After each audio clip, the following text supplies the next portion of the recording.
Bonjour à tous, c'est Paul Dam pour vous présenter un cours d'écologie et particulièrement la correction de l'écologie et biodiversité, partie de Madame Christelle Suppot à rendre sur copie séparée durant 1 heure. Exercice 1. On étudie la répartition d'une population de 27 nénuphars sur un étang. Pour cela, on découpe l'étang en 9 quadrats et on relève les positions suivantes. Donc, voilà.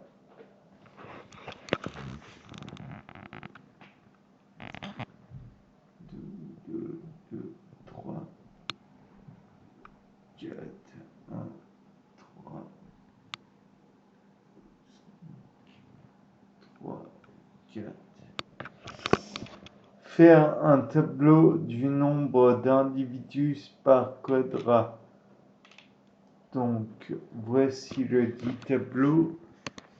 Donc, comme vous voyez, il y a le quadrat n, 1, 2, 3, 4, 5, 6, 7, 8, 9. Puis, effectif par quadrat, c'est le xi. Donc, vous voyez 2, 2, 3, 3, 1, 4, 5, 3, 4. Le tout est égal à 27. Puis le xi moins x, le tout entre parenthèses, élevé au carré égale 1, 1, 0, 0, 4, 1, 4, 0, 1. Donc voilà qui est égal ensuite, enfin la somme de tous les xi moins x au carré entre parenthèses élevé au carré égale 12.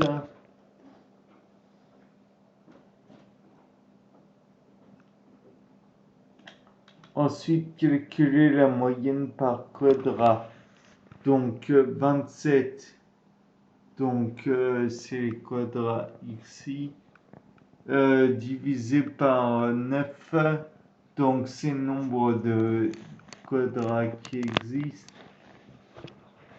Le nombre d'effectifs par quadrat divisé par quadrat. Et on obtient ceci, à savoir 3. Donc la moyenne de x égale 3. Ensuite, calculer la variance et en déduire l'écart type. Donc c'est s carré, s2, s seconde, je ne sais pas le terme, adéquat. Donc les différentes, voilà, avec la somme de n, xi entre parenthèses moins x avec une barre, le tout entre parenthèses, élevé au carré, le tout sur n égale 12 sur 9 égale donc 4 sur 3, 1,33, sauf que c'est infini. Et étant donné que ça donne S égale 1,15.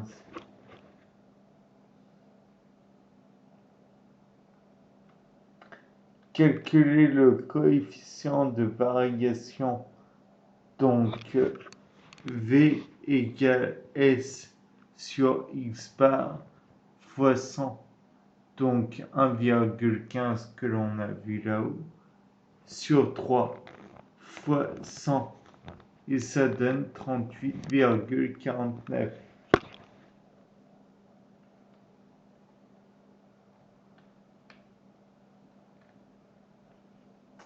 Ensuite, calculer l'indice de dispersion de la population que vous en dénombrez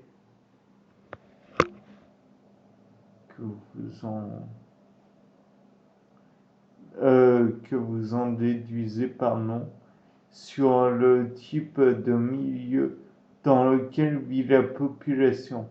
Donc là, on a eu le 1,33 à ce niveau. On déduit en quartile. La variance étant de 1,33 et étant donné qu'on a sur 3, alors I égale 0,44, sachant que I est inférieur à 1, donc distribution uniforme, milieu homogène. Exercice 2. Tracer le nombre de papillons au cours du temps. Quel type de croissance suit cette population et créer le modèle discret correspondant. Donc, nous avons un petit graphique qui est là.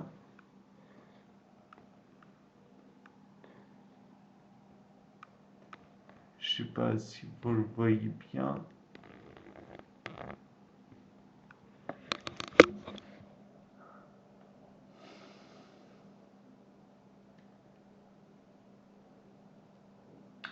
On a une population à croissance malthusienne, modèle de Malthus en temps discret.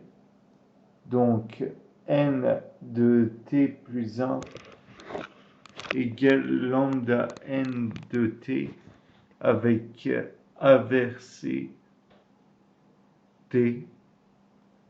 Donc je ne sais pas comment vous le dites. Supérieur ou égal à 0.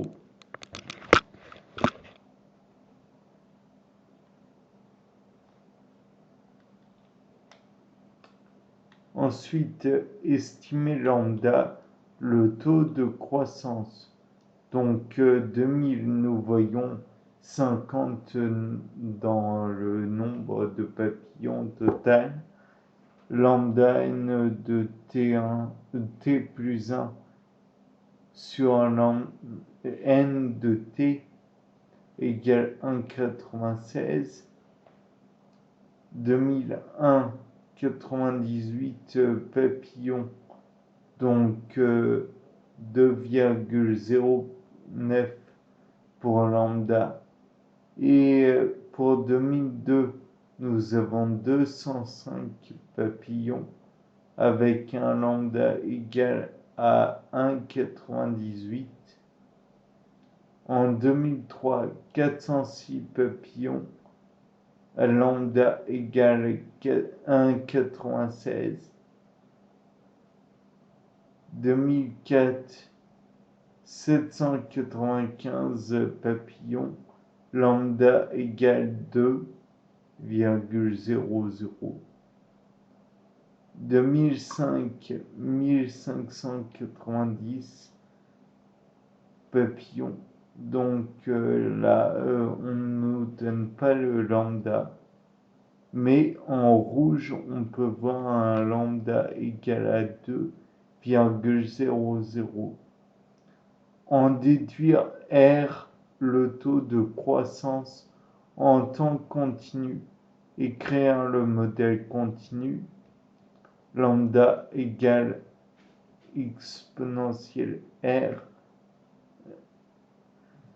sachant que R égale à lambda, ln lambda, logarithme népérien de lambda, R égale ln2 égale 0,693. Je répète, R égale moins ln2 égale 0,693.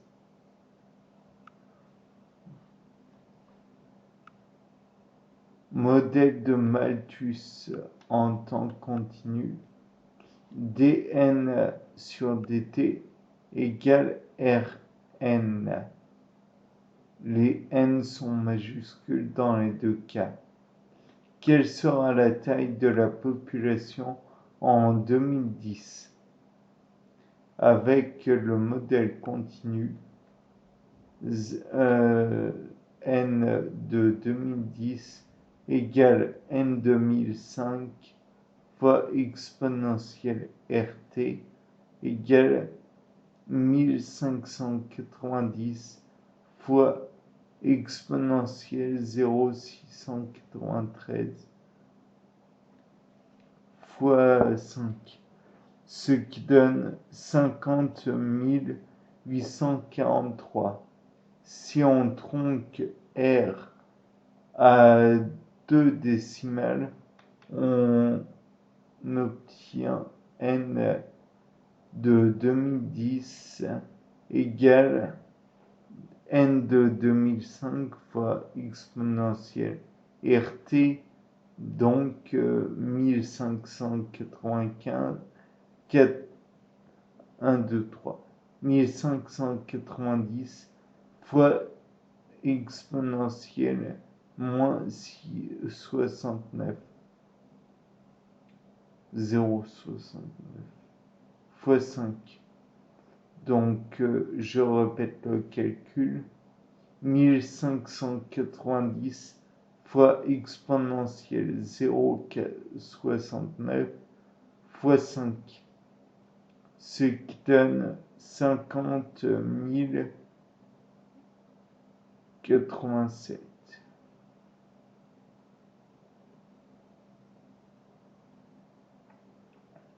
Avec le modèle discret, on a n de t 2010 égale lambda 5 facteur de n 2005 qui donne 2010 égale 2 puissance 5 fois 1590 égale 50 880. Bien, c'est tout pour cette correction. Merci, au revoir.